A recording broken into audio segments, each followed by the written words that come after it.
अगर आपसे पूछा जाए अंडा पहले आया या मुर्गी, खैर जाने दो, ये तो मजाक में किया गया एक छोटा सा सवाल है।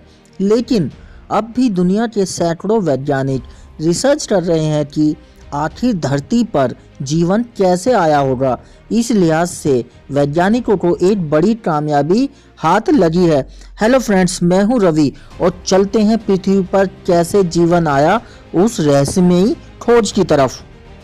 ऑस्ट्रेलियन नेशनल यूनिवर्सिटी के रिसर्च में पता लगाया गया है कि जीवन का विकास 65 करोड़ साल पहले शैवाल, जिसको इंग्लिश में एल्गी बोला जाता है, के उदय के कारण हुआ था। आइए जानते हैं स्टेप बाय स्टेप की धरती पर जीवन कैसे आया।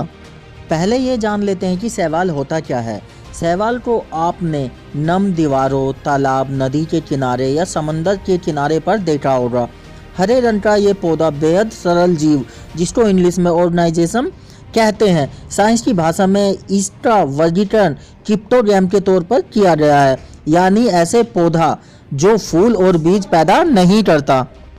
ऑस्ट्रेलियाई नेशनल यूनिवर्सिटी के रिसर्च के दौरान प्राचीन अवसादी चट्टानों का विश्लेषण किया गया।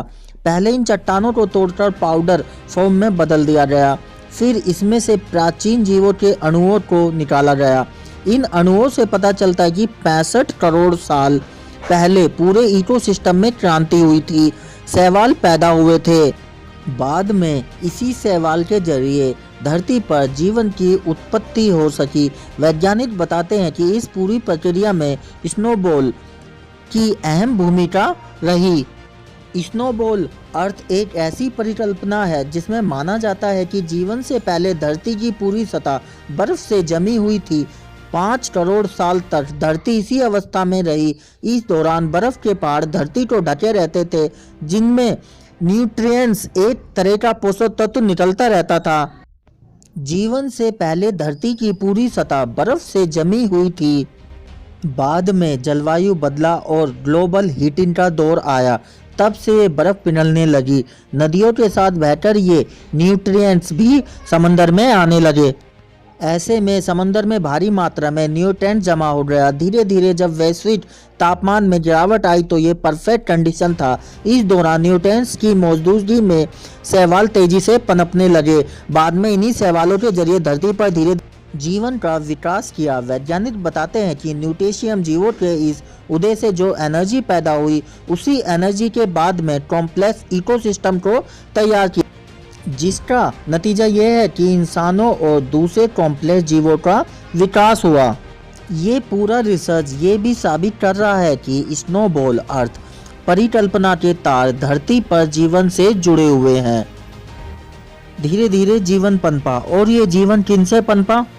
बैक्टीरिया के ही विकास से दूसरे जीवों का उदय हुआ है। शैवाल और बैक्टीरिया दोनों ही एक सेल वाली संरचना है, बावजूद इसके बैक्टीरिया से ज़्यादा कॉम्प्लेक्स शैवाल के अंदर होता है।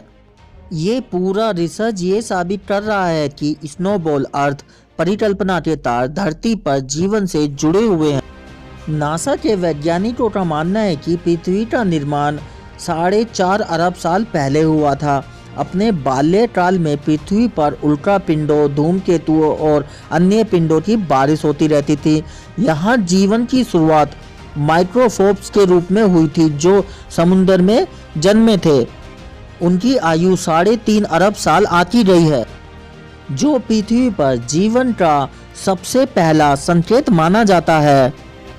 नई खोज के बारे में वैज्ञानिक ओबा कहते हैं, इन नतीजों से पृथ्वी पर जीवन की उत्पत्ति के बारे में सीधे तौर पर कोई जानकारी भले ही ना मिलती हो, लेकिन मेरा मानना है कि वे जीवन की शुरुआत से पूर्व पृथ्वी पर मौजूद रहे हैं। ऑर्गेनिक मॉलिक्यूल के बारे में हमारी समझ बढ़ा सकते हैं।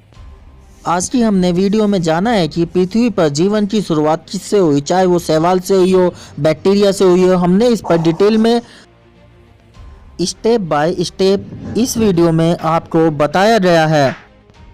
आशा करता हूँ ये वीडियो आपको बहुत ज़्यादा पसंद आई होगी। अगर ये वीडियो पसंद आई है तो thanks for watching, subscribe my YouTube channel, like my video, comment below कैसी लगी ये वीडियो।